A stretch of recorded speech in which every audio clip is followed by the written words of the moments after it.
presenter is my dear friend. I'm honored to even be able to say that word to her, Amy Corder.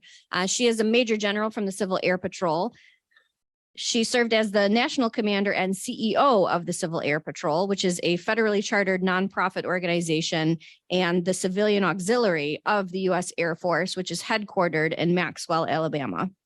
She also led CAP's 61,000 plus volunteers in the fulfillment of the organization's 3 congressionally chartered missions. And as the commander, she served as a Major General 2-star, the highest ranking CAP officer, and was the first and only female to have attained that distinction in now 75 plus years of the history. Even more than that, she is a woman business owner in the state of Michigan. Ladies and gentlemen, Major General Amy Corder. You have in front of you a few things today. The slide that kind of talks about the being your best, it's a crazy way of kind of finding your way through how, whether it's you or whether it's a team or a whole organization, that you can work your way through that. So we'll get to that in a minute. Let me just start out with a story. And when we get to it, you'll actually see it's just a hula hoop. Many years ago, it was probably 25 years ago, I was a newly minted executive inside of well, at that point, we weren't publicly traded yet, but about to be a publicly traded billion-dollar global organization. And we were on executive retreat in the Southwest United States. So Arizona, if I remember right. And we were there, you know, we take spouses and we set up events and, you know, there's some competition because like, that's what we do. And so there we were, our team was 7 executives, 7 spouses, not of those executives. Yeah, I used to kill the spouses. They always got split up and had to go elsewhere. And so, you know, the guide looked very comfortable. We had a guide for that morning. In fact, we had gotten out really, really early because it was incredibly hot. In fact, at 6 a.m., we were sweating, guide looked fine. I was sweating more because I was one of the newer executives or younger executives. So the guide says, thank you. So the guy says, get in a circle and hold hands. So you got to remember 25 years ago, I wasn't the only female in the team, but almost, and all the guys are like, ew, we're going to hold hands. Ew. It was such a weird thing. And, but they did. The guide looked at them fiercely, and they did. And so she said, here's the objective. She breaks the hands of 2 people, puts a hula hoop over our arms and says, you need to get that hula hoop around this circle of 14 people in less than 5 minutes.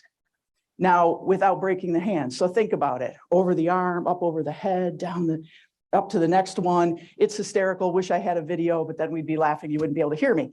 And so we did it. In fact, we thought this is odd, and we were, you know, sweating and trying to figure out how to move this hula hoop around, and we did.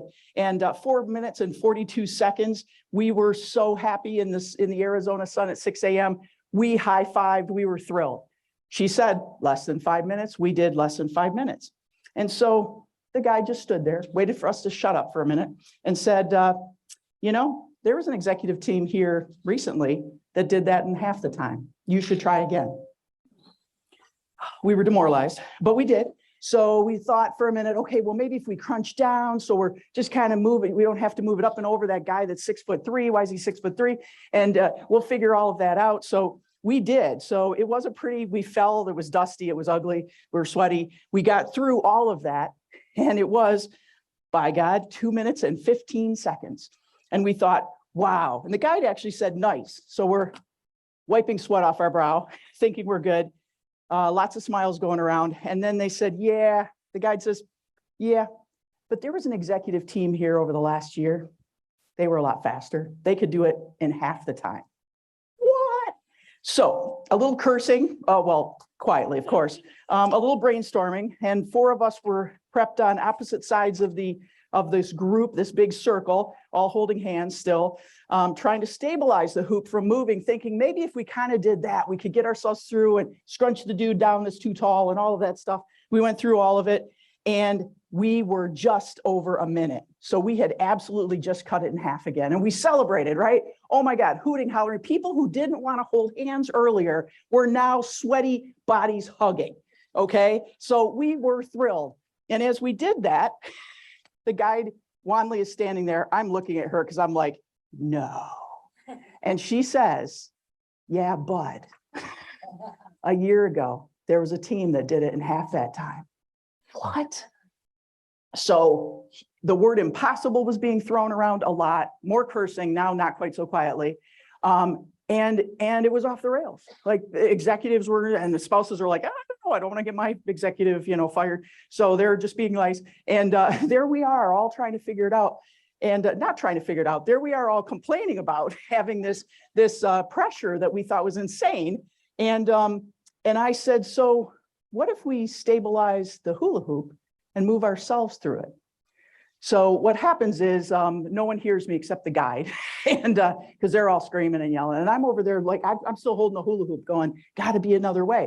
And so the guide winks and says, someone has a good answer. Will you listen? Everybody looks around, what?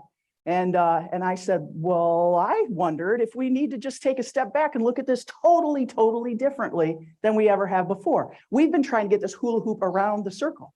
What if we try to get the circle through the hula hoop? Okay, and so we figured that out. We figured out who was going to hold it, how we were going to hand it off as this snaked through. Now we were no longer a circle. We were like this little Mobius strip, this infinity loop zipping through there. Yep. We got it done in under 30 seconds.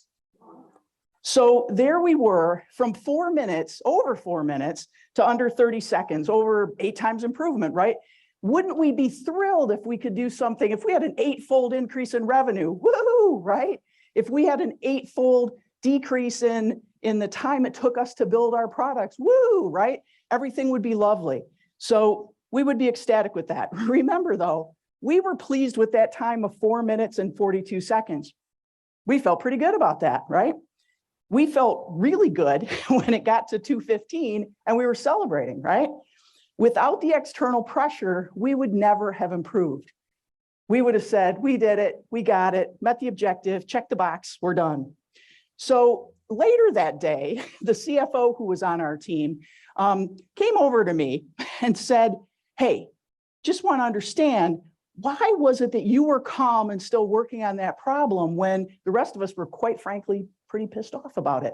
And I said, because you make that happen. And he went, huh? And I said, I have never gotten the budget I've asked for. Let me be clear. There are times you've said exactly those words. I'm sorry, but you've got to do it in half of that. And we have. And so I just want you to think about the fact that having pressure isn't always a bad thing. That ability for us to work efficiently while still achieving the goals and knowing that we can be a little bit better. We had years where I had all these extra projects and you never gave me a cent of extra funding. So I figured out how to get Microsoft to give us some, or Dell to give us some, or somebody else to give us some. I wrote grants to the state of Michigan to get us funding. So it is important to think about, there are times when we just need to press ourselves and help ourselves to innovate and to grow. And so isn't that what competition, that pressure to be the best, does to us as individuals, not just to our organization? And so our ability to then to innovate, basically to grow or die, right? As we see other competitors taking on, do we say, oh, and swear under our breath? Or do we say, how in the world can we do it differently? How can we get a different look at it?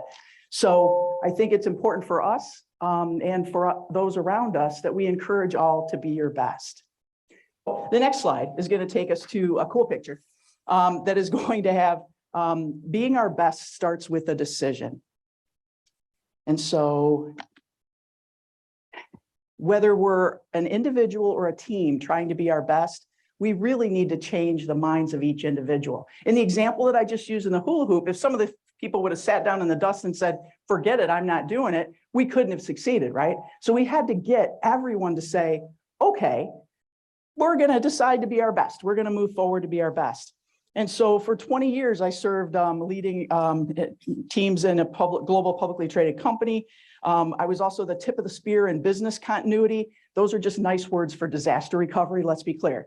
At the same time, I served in, as Shelley, great intro, thank you, friend, talked about the Civil Air Patrol, 61,000 people at a point. On 9/11, I was the commander for Michigan. So I had the remember 1991. So we had the, so 2001, we had the cell phone and pager, right? And then I had the cell phone and pager for work. And then I had my work phone. And then I had, and everything is going off the rails, right? And so, you know, during that time, it was really important for me to figure out, okay, how do we handle all of this all at once? And how do we make sure that we're taking care of our team? So being our best starts with a decision. I could have said that day, sorry. I actually was sitting in a civilian volunteer billet for the Civil Air Patrol. I could have said, sorry, the people that are paying me for my job, and I have people in New York City I have to find right now. We have an office there and it's close. So we've got to figure all of this out. But no, we found another way. I actually took one of my program best project managers, taped up the phonetic alphabet inside of her cubicle and told her to take copy and to send messages and to handle things. My office at Selfridge was actually being used by the FBI. They called to tell me that. Actually, they called to ask me that, which I thought was weird. Was that a question? Just know that they're not peppermints, they're wintergreen. Don't let it startle you. But it's yours. Don't put your foot on the desk.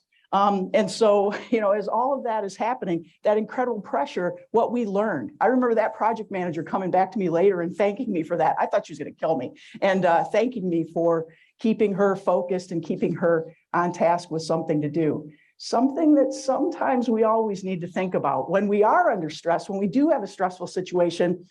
I tend to go to action. Thankfully, I typically have a mission to do that, so that's good, because otherwise I'll go to action anyway. But always thinking about challenging ourselves, challenging our teams to be our best, regardless of the situation, entering that danger to be our best. I can take you back to your piece of paper. Look, for all of you who, I plant trees because I do print stuff. I planted 2 trees last year. I'm behind this year already, but it's just spring. So on your piece of paper there, you'll see there's some questions that get asked across the top. Because if we're ready to be our best, the very first thing is that question. You know, look at that. I just need to do this, and then it happens. Okay, I got it. I'm the remote. So are we willing to be our best? Which asks us what? Have we made that decision? Have we, if we're on a team, has our team agreed to that, right?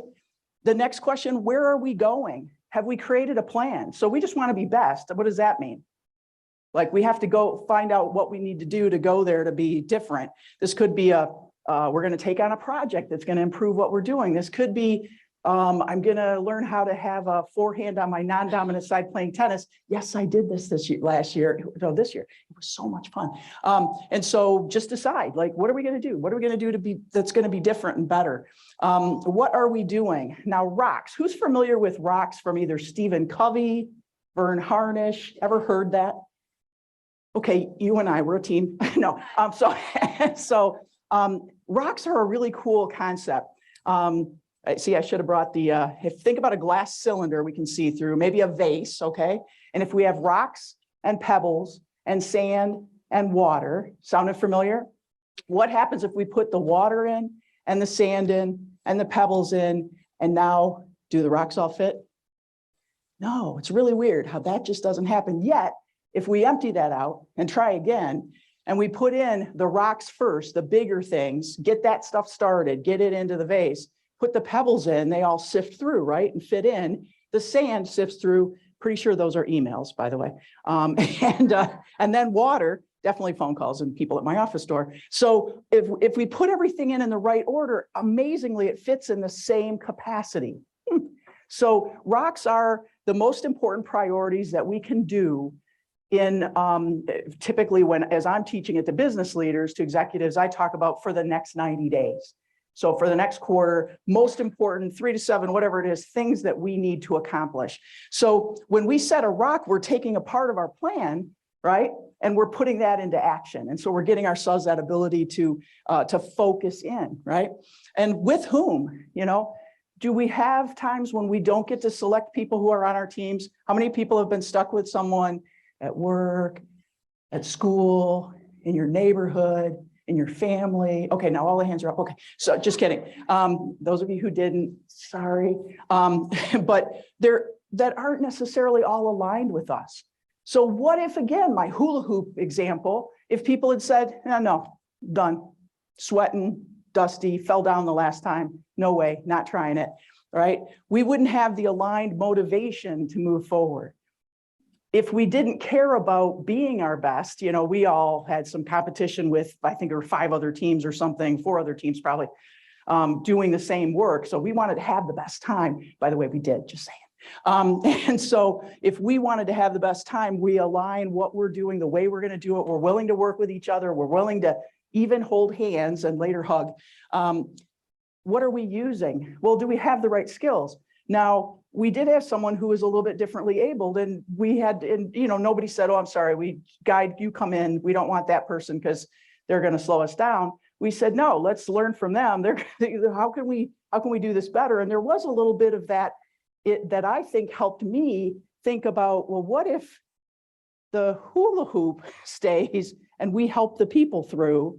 That was a little bit of the watching that person move differently. Maybe there's something in there, right? So just having the skills though that are needed to do what we need to accomplish. And with what? Well, there's capacity as I talk to teams. And capacity is a lot of different things. It could simply be the time to get something done. We tend to think about that. Anybody ever think about, oh my gosh, I'm overwhelmed, right? I have too much to do. Do we? Or is the way we're doing it the way we've always been doing it, and maybe it's not as efficient as it could be? Just something to think about. Again, time to throw the paper airplanes at me. And because I think we're out of food. I heard you always eat all the food. So, so we think about time, but there's also training. Sometimes we say, well, this person, I want them on my team. They may not have the capacity right now. I think though, with training, they could. This would be good. This would move them up. This would help them to be their best.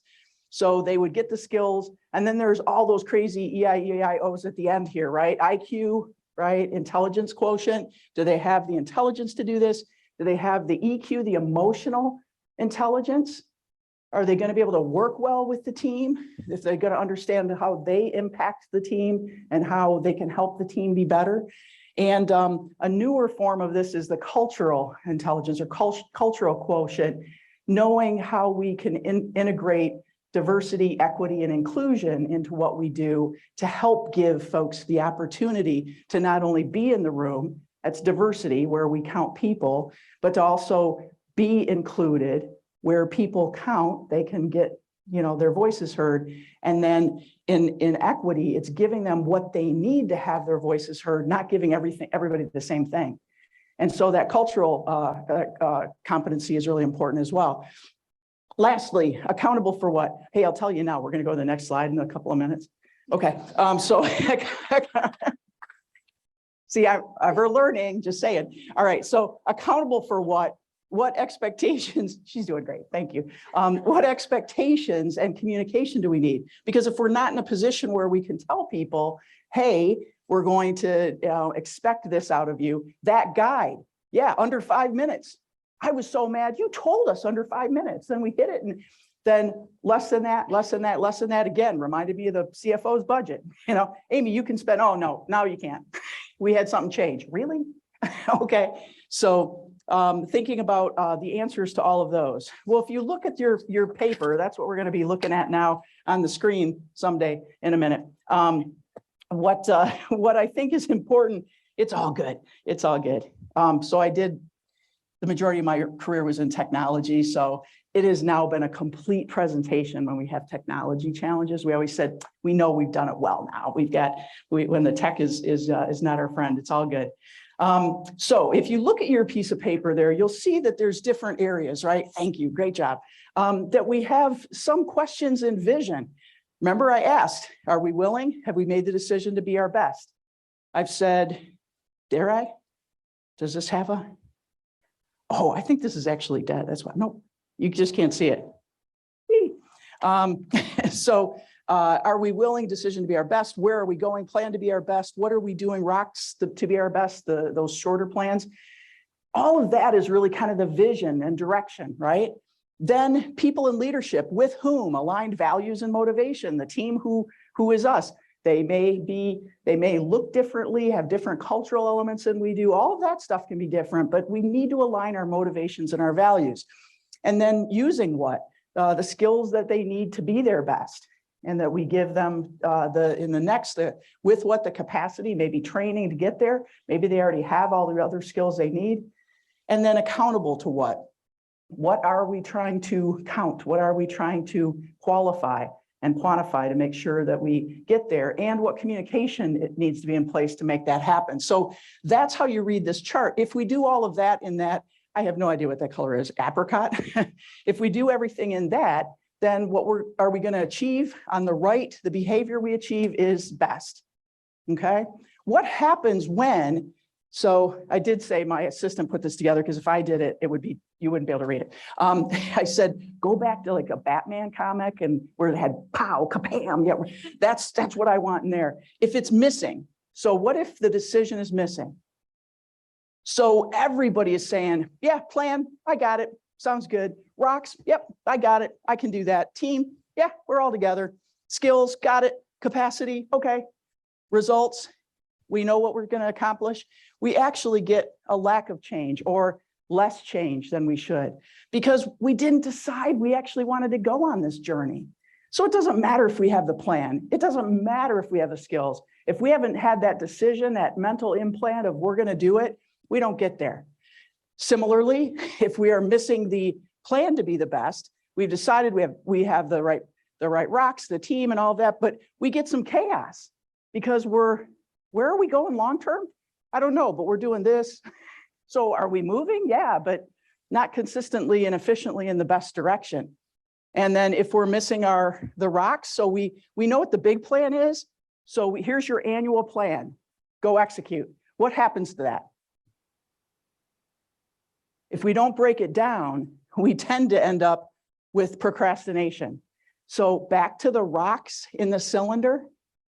If we didn't put rocks in first, we're overcome by events. It would be easy to say, but I was busy, but those darn email, those phone calls and interruptions, but I was serving the customer, right?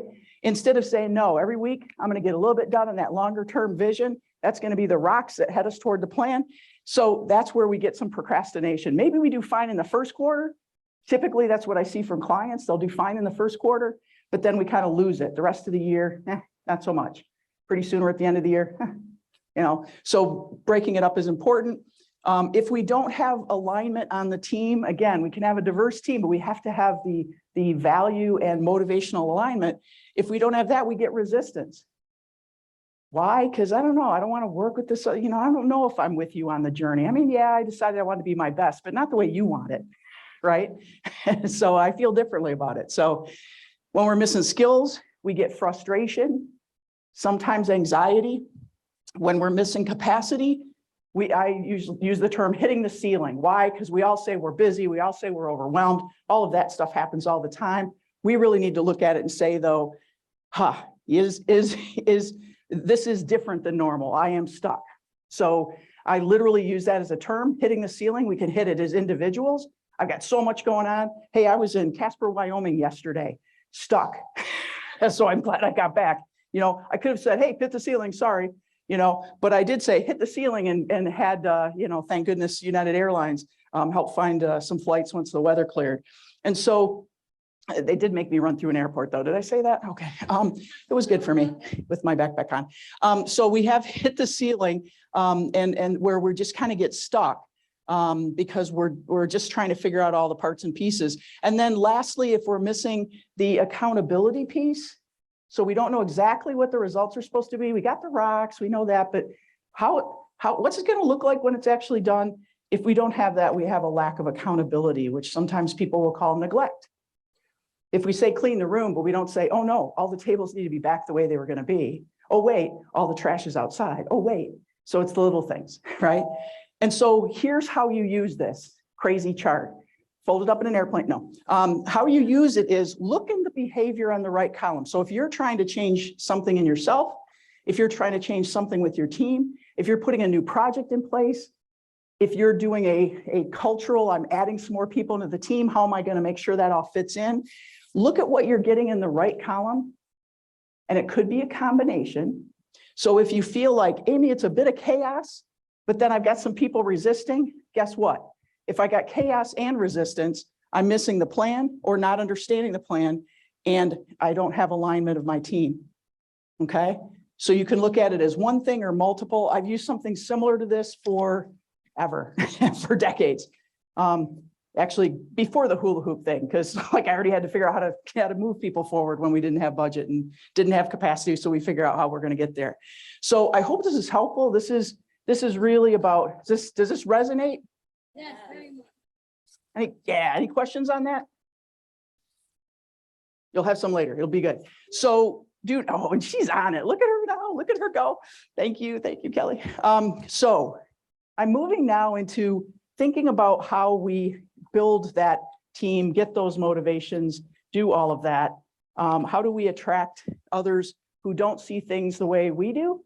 Because they're going to help us. If we all thought the same way in the hula hoop exercise, they'd still be down there sweating and they wouldn't be hugging, right? So I love this. We don't see things as they are. We see them as we are. We don't see things as they are. We see them as we are. Is a lovely, you can move up, lovely way for us to think about it. What does that mean? So if you look at this screen, if we pay attention to our thinking, looking at the screen, how many different people are up here? You got it. It is 3, says the person in the back of the room. Did you cheat? It's 3 people. But even if you hear 3, it's hard to see that, right? What we look at the perceptions that we have, how someone dresses, that's all that's different here. That's all that's different. And all of a sudden we see everything very differently. That's just to help us. We can go to the next one. Just to help us think that we have bias. So all humans have cognitive bias. Our thinking tends to be clustered around the cultural domains that we have. If we're used to seeing people in hoodies, whatever, then we all go, yeah, no big deal. But then, the suit, oh, that's different, vice versa, right? So if we go to the next slide, it's really a fascinating thing that our brains are amazing, and they are, do all kinds of great things for us, and they are flawed, okay? So we have brain gaps. Our brain will automatically fill in, it's amazing, with third hand, not even stuff we know or experience or someone else, but we will even listen to whatever we hear on the media, learn from stereotypes, etc., whether it's fact or false. So our brains will fill in with whether it's with facts or false, things that we've heard and the way it is. I'm sorry if I'm in your view, I'll move. We can go to the next slide. And so cognitive bias, our brain automatically fills in gaps. What do y'all see under that? Yeah, is the letter P there? Kinda, yeah. So maybe you could all even read my handwriting then, because that would be nice. So look how we fill in the gaps. So we can go to the next slide when Kelly's ready.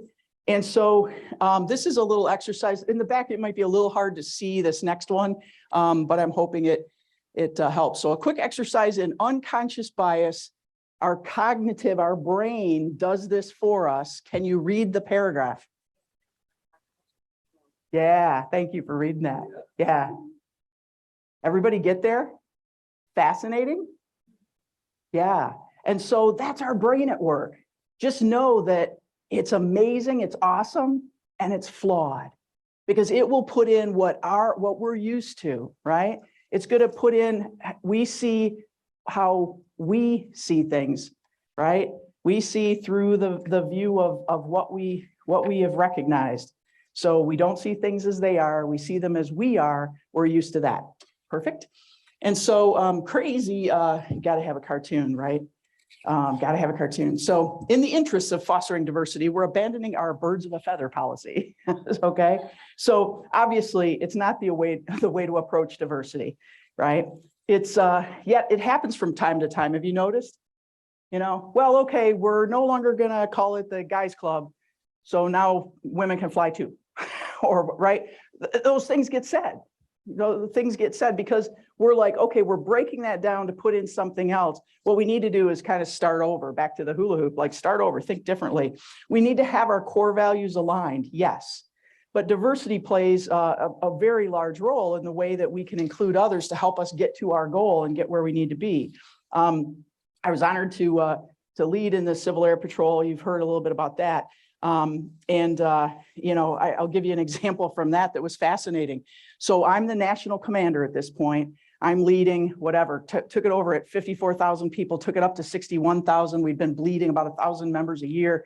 And we changed a lot of things to make it different. And as we did that, one of the things that I wanted to change, but I thought, well, I'll change that after my term. I don't want it to appear crazy during it, was that much like the United States when we were founded, the second in command, the vice president, was actually the second highest vote getter or was elected separately from the president. So think about it. You're competing, and then one of you becomes the president, one becomes the vice president. How does that work afterwards? Hey, cool, thanks. It was just an election, right? No, it's like weird, right? Because you're competing and you're probably even saying some bad things, and then, right? And then boom, we fixed that in 17, anybody know, 80 something? Yeah, we fixed that a long time ago. Civil Air Patrol had not. So the second in command is separately selected. And so from all the teams that were, or people that were available, or that could apply, there's one of the guys that, now there I sit, you got to know I run a board then out of the 61,000, I had a board of 67 people, one other woman and myself, no issues at the restroom during breaks. Yes, it was beautiful. I called really short breaks just to mess with the guy. I'm just kidding, I didn't really. But as that changed though, I did say, hey, what happened? Now I have to stand in line. And so, one other woman, right? 65 guys, mostly older than I, because that's just what, I had to take time out of my career literally to do that full time. So I had to sideline it. And so, the candidates are up giving their presentations, and one gets up and uses the Band of Brothers theme. I already was the commander. Like that wasn't ooh, that just happened. How could I have known? I'm already in a position for a year or two, and here comes a candidate using Band of Brothers, right all the way through all the materials, everything he handed out, the music going on, the whole thing. And I was like, wow. So my thinking was that intentional? Was it not? I don't even know. I'm not even sure that it was. I think it was an unconscious bias. I think it was like, here we are in uniform, here's what we're doing, By the way, we were search and rescue and disaster relief, not combatant. I was a non-combatant commander. And so it was just a very interesting, very interesting consideration. So think about that when you're rallying, and go to the next slide, rallying people in the teams. How are we making sure that we're doing that in a way that is absolutely inclusive and enabling everybody to be a part of it? I did have a lot of people, all the guys actually came up afterwards and said, that was really weird. And I'm like, that's okay, that's all right. Unconscious bias, hopefully. So why would we want to have other folks not like us on our teams? So in our quest to be the best, why would we want to do that?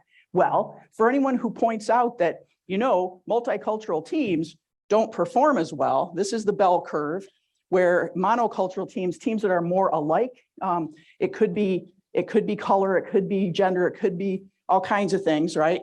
But when we're more alike, we tend to have this normal bell curve. Some teams don't achieve or perform quite as well. Others perform higher. The bulk is in the middle. What happens when we have a team that's different than we are? Well, this can happen. So for everybody who says, see, it's really hard to have folks that are different on a team, leaders ignore and suppress cultural differences. Cultural differences become an obstacle to performance, and they're exactly right. They don't perform as well because we're not doing it right. On multicultural teams that perform better than any other monocultural teams can, and look at how much more. I mean, it's crazy that this is literally, these are data points of, I put the stuff at the bottom. Leaders acknowledge and support cultural differences, and cultural differences become an asset to performance. Hey, you've been, in a different branch of service. You might have had different training and think of this differently. You have a different MOS. You have a different functional area. You might think of this differently. Like when we really look at that and say, this is an asset, look at what happens. That's really cool. So for all those times when somebody goes, yeah, we've tried that and it hasn't worked very well. No, they haven't worked very well. right? They haven't worked very well. The leaders haven't worked well. So next slide.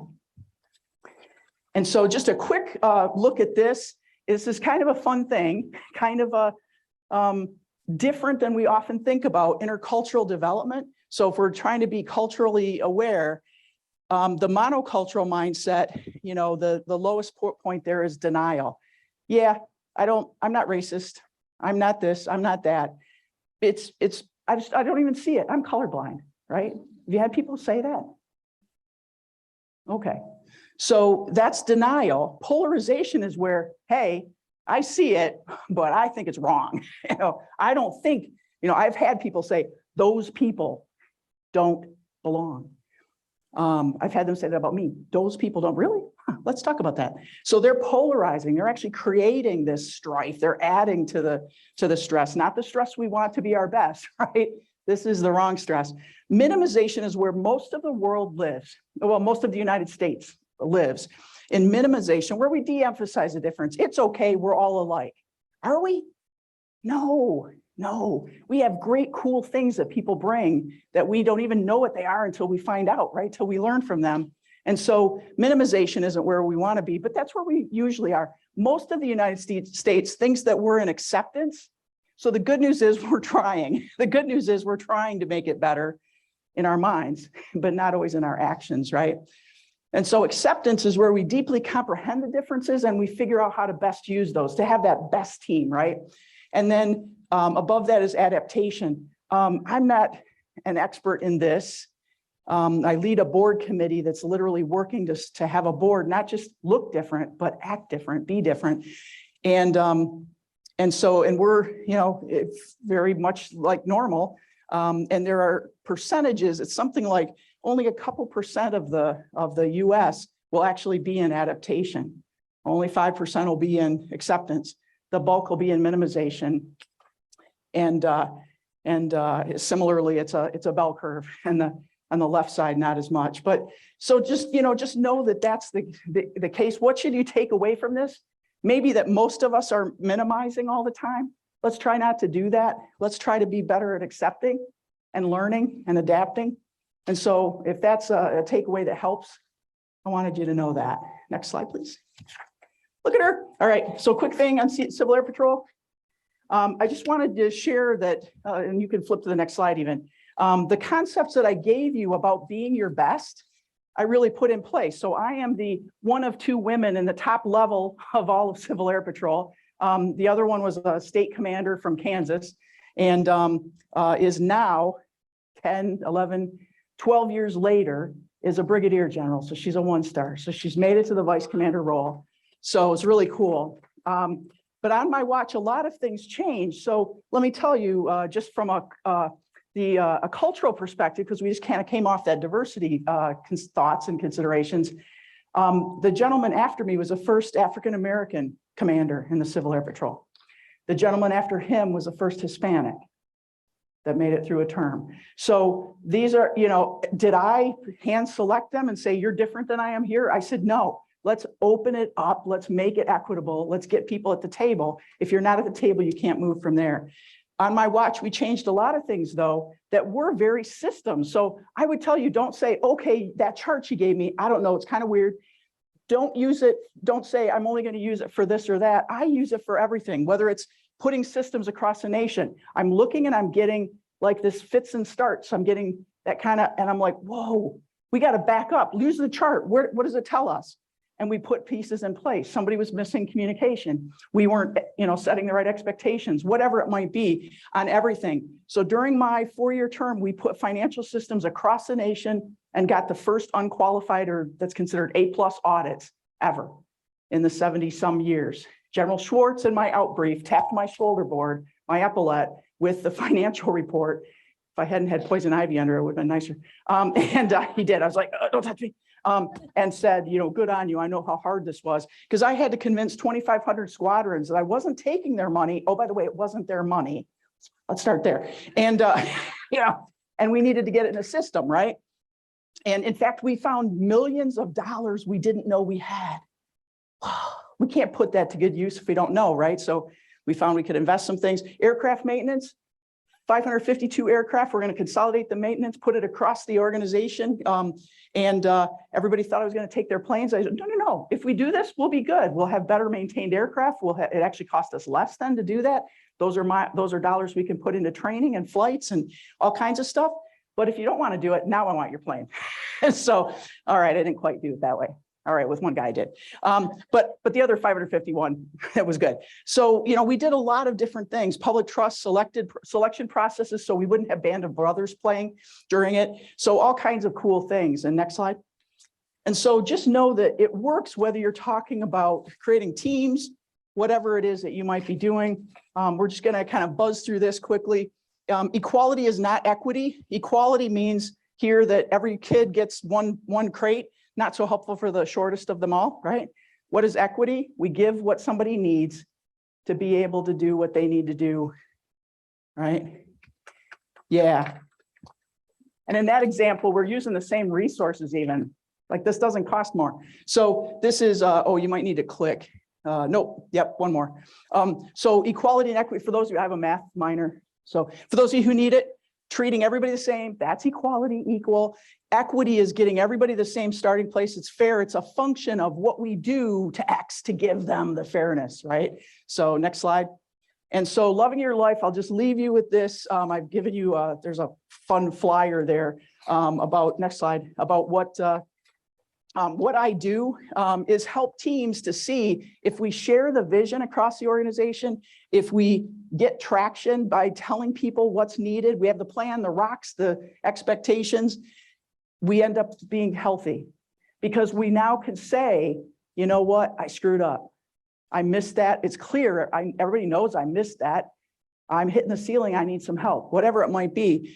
And it's built around this model that's on that piece of paper. And that what we know is that statistically teams are usually at about 20% effectiveness and I get them to 80%. So not quite as, what was I, an 8-fold increase in the hula hoop exercise, right?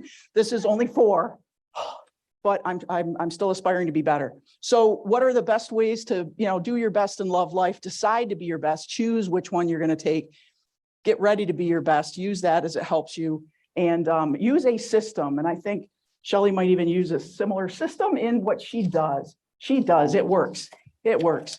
So last one up here is, the next slide. Okay, let me just say this, it's the great frontier today is the exploration of the human potential, our seemingly limitless ability to adapt, right? To improvise, to overcome, and to find and invent our own destiny. There's much to learn, but we already know this. The future need not happen to us. We can make it happen.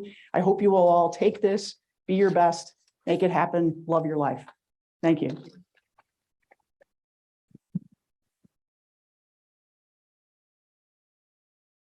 Only Major General Amy Corder could give a message like that.